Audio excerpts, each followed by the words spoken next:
Mga kababayan, huwag nyo nang hanapin ang mga pulis sa presinto sapagkat kami ay nasa inyo ng mga telepono. Dial 911, darating kami sa loob ng 5 minuto.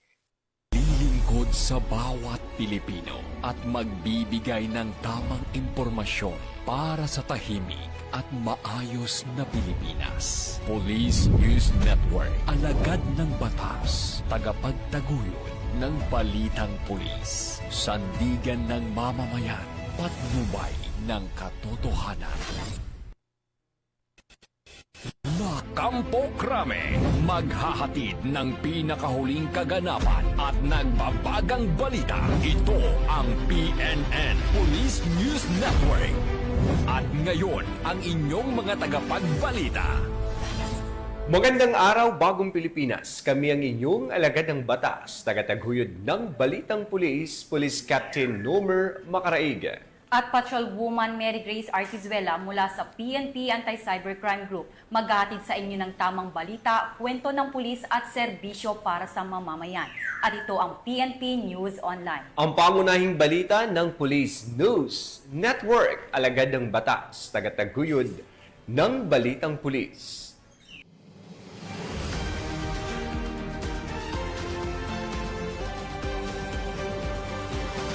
Ito ang mga balitang dapat nyong abangan. Shabu na nagkakahalagang 2.7 milyon na nasamsam sa matagumpay na buy-bust operation sa Iloilo. Dalawang suspects sa pagmamaslang sa barangay secretary sa Cebu huli sa hot pursuit operation. At lalaking may kasong pang-aabuso timbog sa Davao de Oro.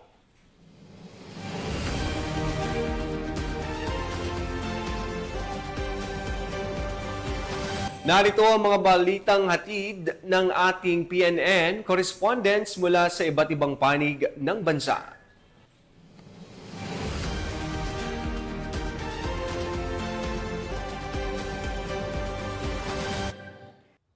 Natin ang balita mula sa bahagi ng Luzon.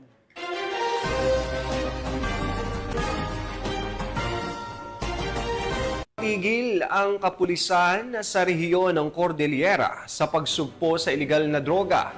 Kaya naman sa nagpapatuloy na marijuana eradication sa naturang lugar, matagumpay na sinira ng mga otoridad ang tinatayang 1.2 milyong pisong halaga ng fully grown marijuana plants sa Tinglayan, Kalinga. Tinitiyak naman ng PNP na kanilang ipagpapatuloy ang walang humpay na operasyon upang tuluyang mapuksa ang mga ilegal na aktibidad sa rehiyon. Gayon din ang pagpapanatili ng kaayusan at kaligtasan ng mga mamamayan. Patrolwoman Lizelle Digman sa report.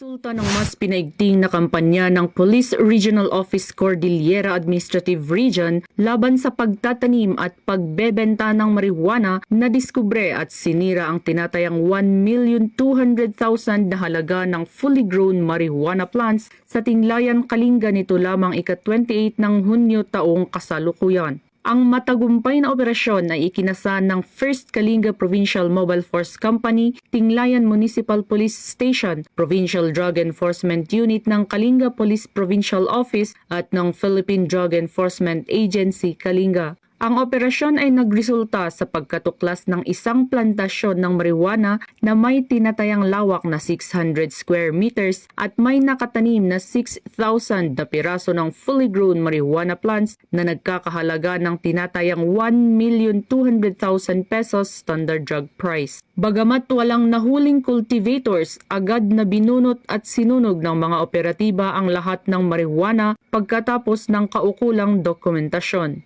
Ang matagumpay na operasyong ito ay nagtatampok sa patuloy na pangako ng mga ahensya ng kapulisan na labanan ang mga ilegal na aktibidad ng droga sa rehiyon Cordillera. Ang pagpuksang ito ng kapulisan ay bilang pagsuporta sa isinusulong ng Pangulong Ferdinand R. Marcos Jr. na whole-of-nation approach na kinakailangan para masugpo ang paglaganap ng iligal na droga at maging illegal drug-free ang bansa. Mula dito sa Rehiyon Cordillera, ako ang inyong PNN correspondent, Patrolwoman Digman, alagad ng batas, tagataguyod ng Balitang Pulis. Maraming salamat, Patrolwoman Digman, sa presintuang bagsak ng isang high-value individual na kabilang sa drug watch list ng rehiyon matapos maaresto sa isinagawang bypass operation ng PNP sa Isabela.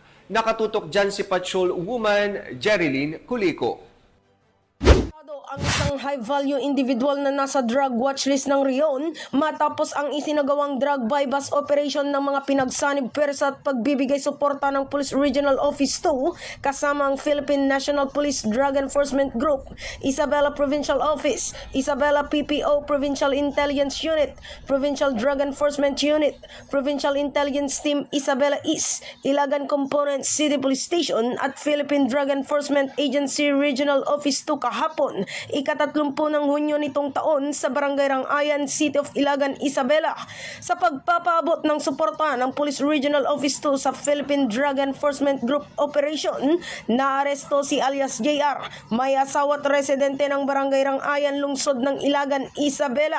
Sa isinagawang bypass operation, nasabat ng mga operatibang hinihinalang iligal na droga at iba't ibang paraphernalia mula sa suspek. Kasama sa mga nakumpiskang ebidensya ang dalawang heat-sealed transparent plastic sachet na naglalaman ng hinihinalang shabu o subject for sale, isang heat-sealed transparent plastic sachet na naglalaman ng hinihinalang shabu para sa possession, isang unit ng Tecno smartphone na kulay asul at isang piraso ng tissue paper na ginamit para itago ang hinihinalang shabu. Humigit kumulang 5 gramo ang nakumpiskang ebidensya ng iligal na droga na may kabuuang standard na presyo ng gamot na 34,000 piso. Ang naaresto ay kasalukuyang nasa kustodiya ng Ilagan Component City Police Station at maharap sa kasong paglabag sa RA 9165 o Comprehensive Dangerous Drugs Act of 2002.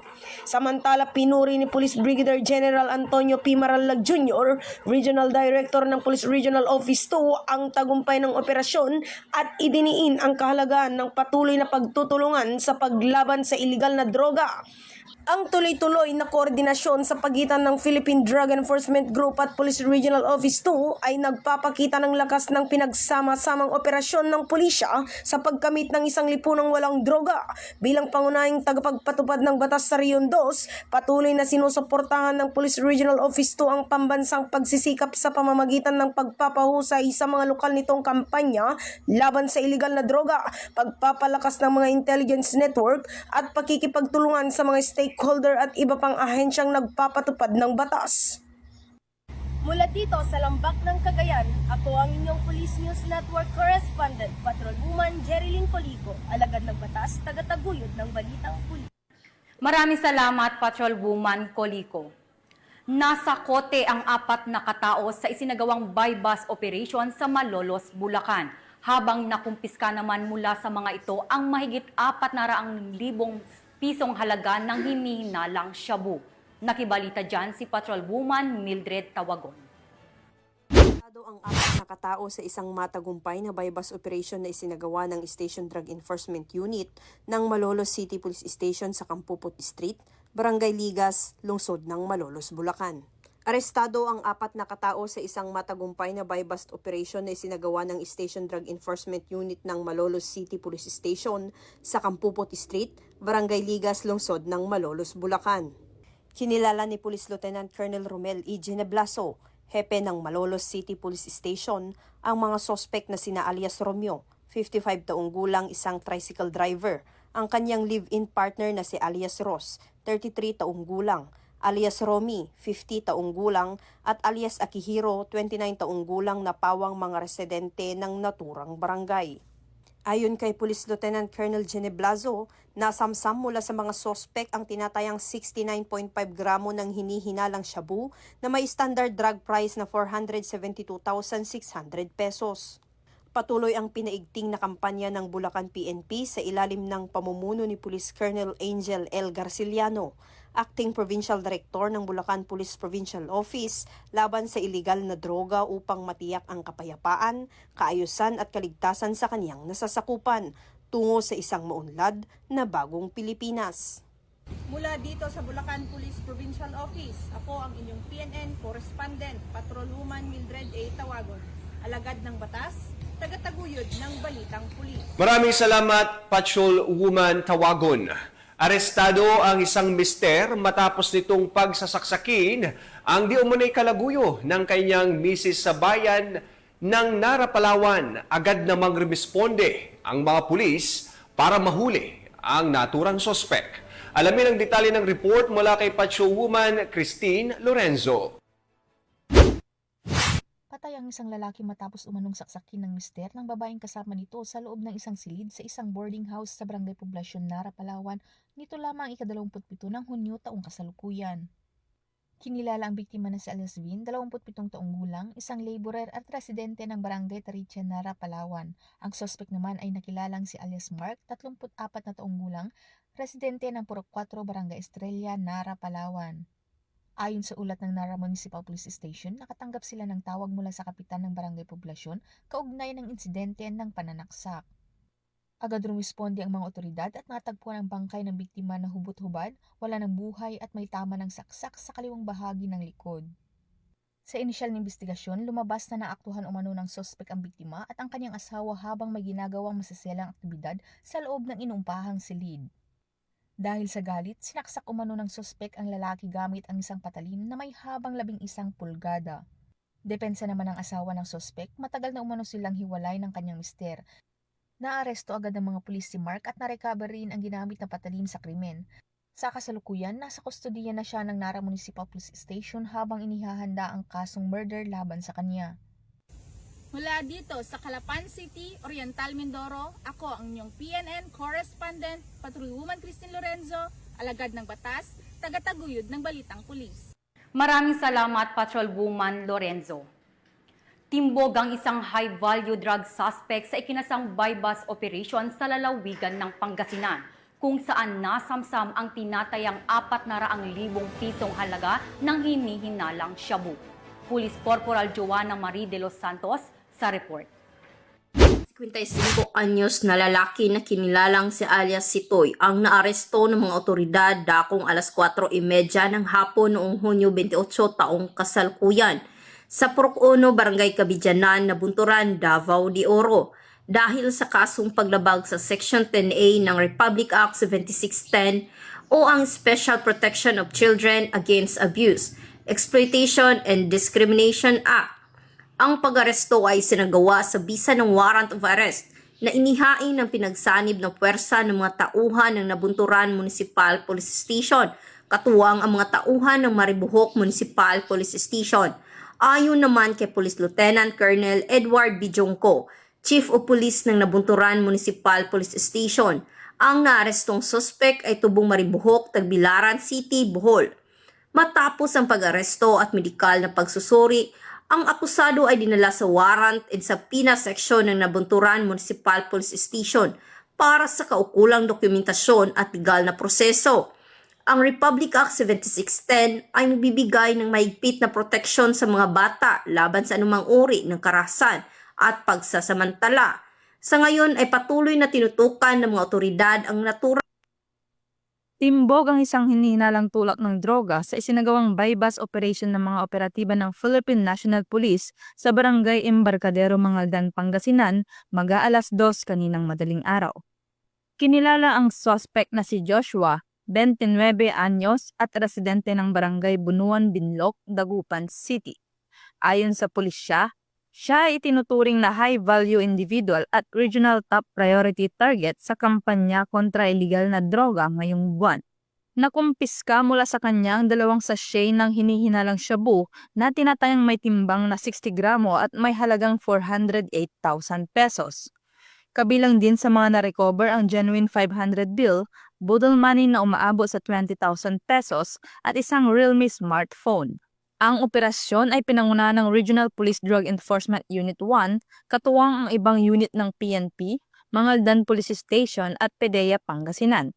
Sa ilalim ng pangangasiwa ni Police Colonel Emmanuel H. Reyes, Deputy Regional Director for Operations ng PRO1.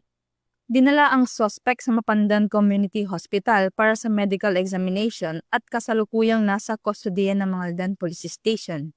Samantala, ang mga nakuhang ebidensya ay sasailalim sa pagsusuri ng PNP Forensic Unit sa Lingayen. Haharap naman ang suspect sa kasong paglabag sa Section 5 at 11 ng Republic Act 9165 o Comprehensive Dangerous Drugs Act of 2002. Ang operasyong ito ay patunay ng maigting na kampanya ng pamahalaan laban sa iligal na droga bilang bahagi ng advokasiyang sa Bagong Pilipinas, ang gusto ng pulis, ligtas ka. Mula dito sa Ilocos Region, ako ang iyong PNN Correspondent, Police Corporal Joanna Marie N. de los Santos, alagad ng batas, tagataguyod ng balitang pulis. Maraming salamat, Corporal De Los Santos. Tunghayan naman natin ang mga balita mula sa Visayas.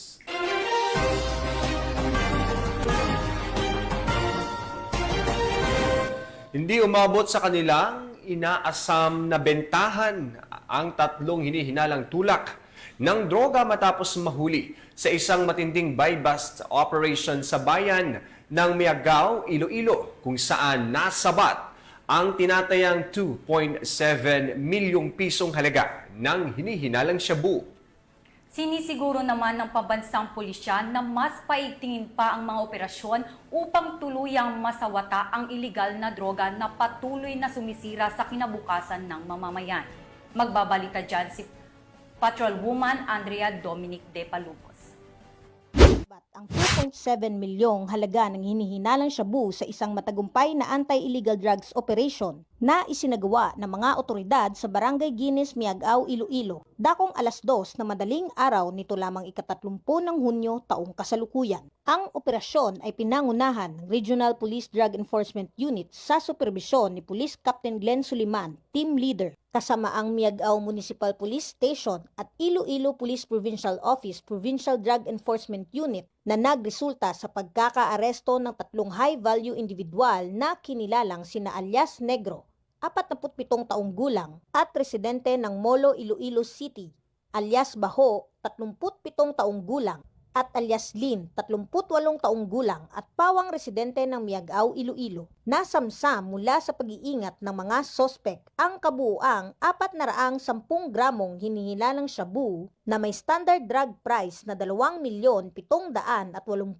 piso. Kasama rin sa mga nakumpiskang ebidensya ang isang hindi lisensyadong .38 caliber revolver na may 4 na bala, isang digital weighing scale, mga drug paraphernalia at buy-bust money na 12,500 piso at iba pang non-drug items. Kasalukuyang nasa kustudiya na ng pulisya ang mga sospetsado para sa tamang disposisyon at harap sa kasong paglabag sa RA 9165 o ang Comprehensive Dangerous Drugs Act of 2002 at RA 10591 o ang Comprehensive Firearms and Ammunition Regulation Act. Ang operasyong ito ay patunay ng masigasig at walang humpay na kampanya ng Philippine National Police laban sa iligal na droga bilang bahagi ng kanilang adhikain na mapanatili ang kaayusan at kaligtasan sa mga pamayanan. Sa tulong at kooperasyon ng sari-saring sektor ng pamahalaan at suporta ng komunidad, patuloy nating binubuo ang isang mas ligtas,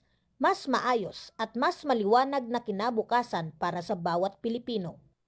Mula dito sa Police Regional Office 6, ako ang inyong Police News Network Correspondent, Patrolwoman Andrea Dominic de Palubos, alagad na batas, tagataguyod ng balitang pulis. Maraming salamat, Patrolwoman De Palubos. Isang construction worker ang timbog sa entrapment operation na isinagawa ng Regional Anti-Cybercrime Unit 6 sa Iloilo City dahil sa pagbabantang ipapakalat sa mga kaanak ng biktima ang kanyang mga sensitibong larawan at video. Yan ang balitang aking tinutukan.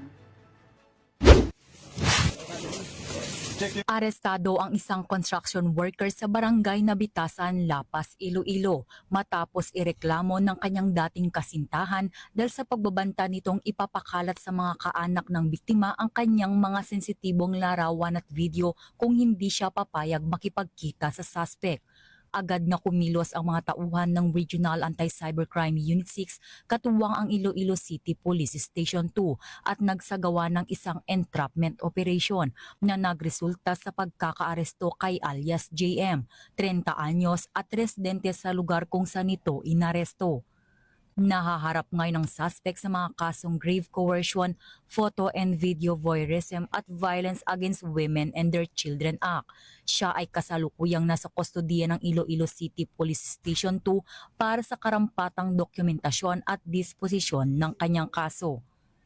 Patuloy ang paalala ng mga otoridad na agad ipagbigay alam sa kinaukulan ang anumang uri ng pananakot o pangingikil gamit ang sensitibong impormasyon o materyales upang ito ay agarang maaksyonan.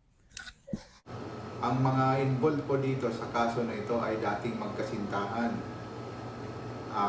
Ang binibidyohan nila ang kanilang mga private moments at kalaunan nung hindi na sila magkasundo ay ginagamit ng lalaki ang mga video na ito para i-pressure yung babae na gawin muli ang gusto nitong lalaki. So paalala ko lang sa mga magkasintahan dyan, mag-ingat po tayo, huwag po tayong papayag na binibidyohan ang ating private moments. O kundi kaya, mag-ingat po tayo na baka sekreto tayong nabibidyohan. Mula dito sa Campo Crame, ako ang inyong PNN correspondent, Patrolwoman Mary Grace Artizuela, nagbabalita para sa Police News Network, Alagad ng Batas, tagataguyod ng Balitang Pulis. Maraming salamat, Patrolwoman Artizuela. Himas rehas ngayon ang dalawang sospek sa pagpatay sa isang barangay secretary matapos silang maaresto sa mabilis na hot pursuit operation ng pulisya sa Cebu. Tinutukan niya ni Patrolwoman Judith Nicanor.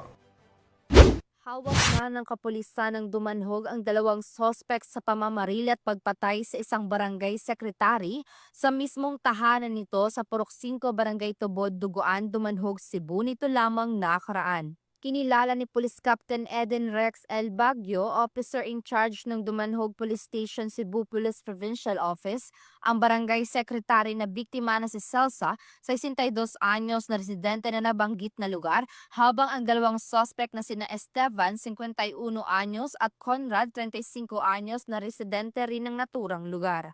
Batay sa ulat ng pulisya, bandang alas 12:15 ng madaling araw nang pinasok at pinagbabaril ng mga sospek ang natutulog na biktima. Nagtamo ito ng sugat sa tiyan at ulo na nagresulta sa agarang pagkamatay ng biktima. Samantala, agad na nagsagawa ng hot pursuit operation ang mga otoridad na nagresulta sa pagka-aresto ng sospek sa tulong na rin ng isang saksi.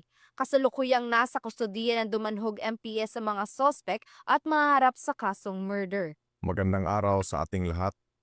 Ako po si Police Captain Eden Rex Baguio, Officer in Charge ng Dumanhog Municipal Police Station.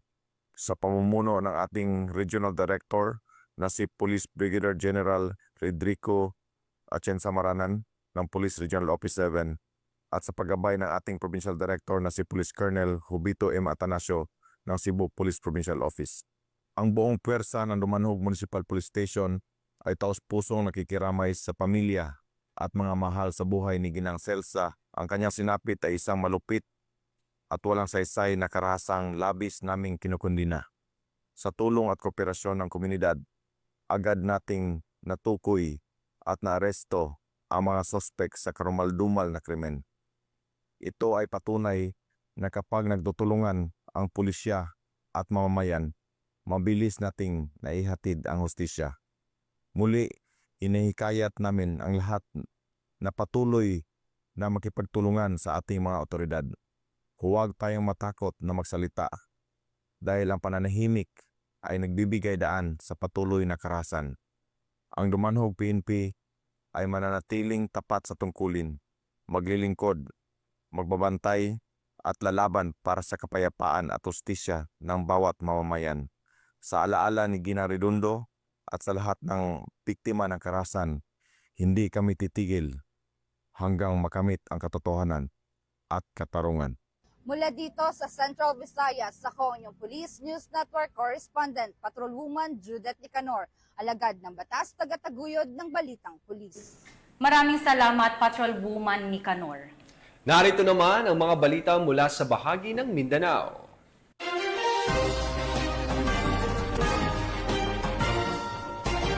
Matapos ang matagal na pagtatago, tuluyan ng nasukol ng kapulisan ng isang lalaking naharap sa kasong pang-aabuso sa bata. At sa bisa ng inihaing na warrant of arrest ng mga otoridad sa bayan ng Nabunturan, Davao de Oro. Patuloy naman ang kampanya ng Philippine National Police laban sa mga karasang nakatuon sa mga minor de edad upang iligtas sila sa kamay ng mga mapanamantala. Narito ang report ni Patrolwoman June Mary Joy Rupin. 55 anyos na lalaki na kinilalang si alias Sitoy ang naaresto ng mga otoridad dakong alas 4:30 ng hapon noong Hunyo 28 taong kasalukuyan sa Purok 1, Barangay Kabidyanan, Nabunturan, Davao de Oro dahil sa kasong paglabag sa Section 10A ng Republic Act 7610 o ang Special Protection of Children Against Abuse, Exploitation and Discrimination Act. Ang pag-aresto ay sinagawa sa bisa ng warrant of arrest na inihain ng pinagsanib ng puwersa ng mga tauhan ng Nabunturan Municipal Police Station, katuwang ang mga tauhan ng Maribohok Municipal Police Station. Ayon naman kay Police Lieutenant Colonel Edward Bijongko, Chief of Police ng Nabunturan Municipal Police Station, ang naarestong suspect ay tubong Maribohok, Tagbilaran City, Bohol. Matapos ang pag-aresto at medikal na pagsusuri, ang akusado ay dinala sa warrant and sa PINA section ng Nabunturan Municipal Police Station para sa kaukulang dokumentasyon at legal na proseso. Ang Republic Act 7610 ay nagbibigay ng mahigpit na proteksyon sa mga bata laban sa anumang uri ng karahasan at pagsasamantala. Sa ngayon ay patuloy na tinutukan ng mga otoridad ang naturang kaso upang masiguro ang hustisya para sa biktima. Mula dito sa Police Regional Office 11, ako ang inyong PNN correspondent, Patrolwoman June Mary Joy Rupin, alagad ng batas, tagataguyod ng balitang pulis. Maraming salamat, Patrolwoman Rupin.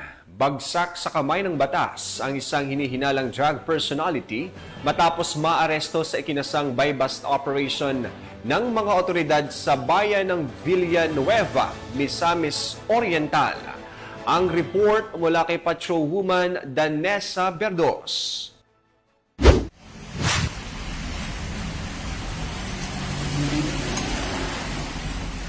Arestado ang isang individual sa kinasang buy-bust operasyon ng mga operatiba ng Villanueva NPS sa Barangay Katipunan, Villanueva, Misamis Oriental nito lamang ika-28 ng Hunyo taong kasalukuyan. Kinilala ni Police Major Princess Bergado, OIC ng Villanueva MPS, ang suspect na si alias Tonton, lalaki 50 taong gulang at residente ng Taguluan, Misamis Oriental.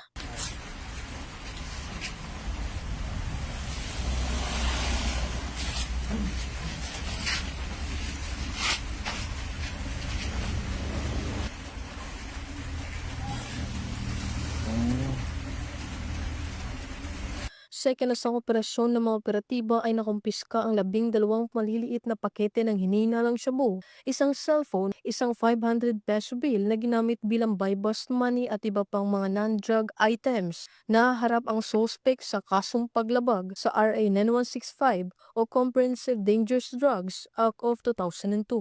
Mula dito sa Camp Capistrano, Gusa, Cagayan de Oro City, ako ang inyong Police News Network correspondent, Patrolwoman Danessa Berdos, alagad ng batas, tagataguyod ng balitang pulis.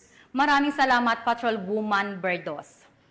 Sa gitna ng patuloy ng kampanya kontra iligal na droga, isang hinihinalang drug pusher ang nadakip sa buy-bust operation kung saan nasamsam ang tinatayang 300,000 pisong halaga ng hinihinalang shabu. Patrolwoman Resali Umalay, ibalita mo. Ito ng mga tauhan ng Regional Police Drug Enforcement Unit 12, ang isang lalaki na tulak ng iligal na droga. Kinilala ang nadakip na si alias JM, 24 anyos, tinuturing na high-value individual at residente ng Barangay Lanao, Kidapawan City. Nasakote ang suspect sa ikinasang buy-bust operation sa Purok 5A, Barangay Balindog, Kidapawan City, Cotabato. Nakumpiska kay JM ang nasa 55.1 gramo ng hinihinalang shabu na may standard drug price na 374,680 pesos. Sa kabila ng matagumpay na operasyon, tinitiyak naman ang ating kapulisan na mas lalo pang paiitingin ang kanilang kampanya kontra iligal na droga tungo sa kaayusan, kapayapaan at kaunlaran ng komunidad dahil dito sa bagong Pilipinas ang gusto na pulis, ligtas ka. Mula dito sa General Santos City, ako ang inyong PNN correspondent, Patrolwoman Resali Umalay, alagad ng batas, tagataguyod ng balitang pulis. Maraming salamat, Pacho Human Umalay. At para sa ating huling balita, isang high-value drug personality ang naaresto ng mga otoridad matapos masamsam mula sa kanya ang tinatayang 680,000 pesos na halaga ng hinihinalang shabu sa isang matagumpay na buy-bust operation sa lungsod ng Cotabato. Ibabalita yan ni Pacho Woman Angela Bandarlipe. Arestado ang isang high-value individual at nasamsamang 680,000 pesos halaga ng shabu sa ikinasang Joint Anti-Illegal Drug Buy-Bust Operation sa Barangay Poblacion 5, Cotabato City nito lamang 29 ng Hunyo taong kasalukuyan. Kinilala ni Police Brigadier General Jason C. D. Guzman, Regional Director ng PRO BAR, ang naarestong suspect na si alias Pudi, 34 anyos at residente ng Purok Milan Rosary Heights 13 ng nasabing lungsod. Dakong alas 11:45 ng umaga, nang isagawang operasyon ng mga operatiba ng PNP Drug Enforcement Group, Special Operation Unit Bangsamoro Autonomous Region, katuwang Cotabato City Police Station 1, IMEG PNP, Arayo at PIDEA Barm at nasamsam mula sa suspect ang dalawang jumbo size na plastic sachet na naglalaman ng hinihinalang shabu na may kabuwang bigat na 100 gramo at tinatayang nagkakahalaga ng 680,000 pesos marked by bus money na ginamit sa operasyon. Nasa kustodiya na ngayon ng PNP Drug Enforcement Group, Special Operation Unit BAR ang suspect at nakatakdang sampahan ng kasong paglabag sa ilalim ng Republic Act 9165 o ang Comprehensive Dangerous Drugs Act of 2002. Ang matagumpay na operasyong ito ay patunay ng mas pinaigting ng kampanya ng PNP at mga katuwang na ahensya laban sa iligal na droga sa rehiyon. Ipinapaalala ng pamunuan ng ProBAR ang kanilang matibay na paninindigan laban sa kriminalidad at ang patuloy na pakikisa sa mga komunidad upang masugpo ang mabanta sa kapayapaan at kaisan. Mula rito sa riyon ng Bangsamoro, ako ang iyong Police News Network Correspondent, Patrolwoman Angela Bandarlipe, alagad ng batas, tagataguyod ng balitang pulis. Maraming salamat, Patrolwoman Bandarlipe. At yan po ang mga balitang nakalap ng ating PNN correspondents mula Luzon, Visayas at Mindanao. At dahil nga po ngayon ay buwan na ng July 1, 2025, mamaya po ay gaganapin ang kick-off ceremony ng 30th Police Community Relations o PCR Month 2025 dito po sa Campo Crame. Inayayahan po natin ang lahat ng mga kapulisan, katuwang ang mga ahensya at ang ating mga kababayan na makiisa sa pagsisimula ng buwan ng mas pinaigting na ugnayan at pagtutulungan ng pulisya at ng komunidad.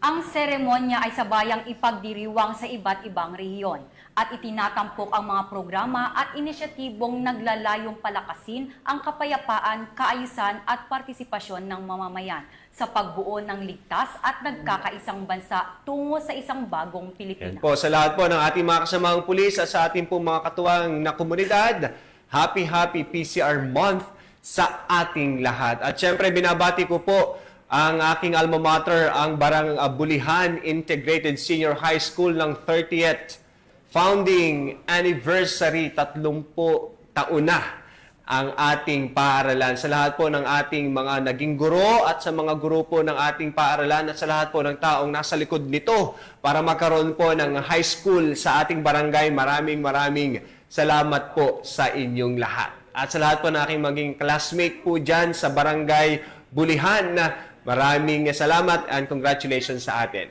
At sa ngalan po ng pamunuan ng Philippine National Police sa pangunguna ni PNP Chief Police General Nicolas Torre III at sa pamumuno ni President Ferdinand Bongbong Marcos Jr., kami po ay maglilingkod sa bawat Pilipino at magbibigay ng tama at balansing balita.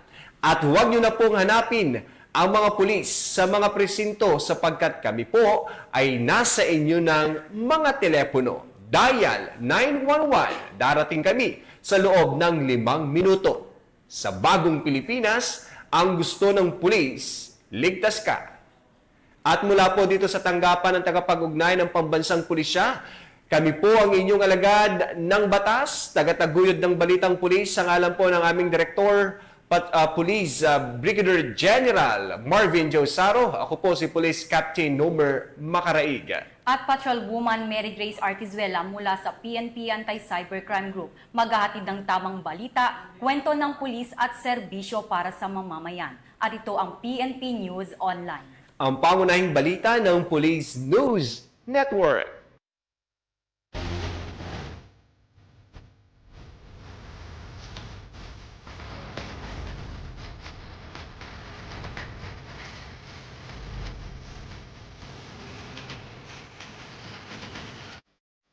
Police News Network, alagad ng batas, tagapagtaguyod ng balitang pulis. Mga kababayan, huwag nyo nang hanapin ang mga pulis sa presinto sapagkat kami ay nasa inyo ng mga telepono. Dial 911, darating kami sa loob ng 5 minuto.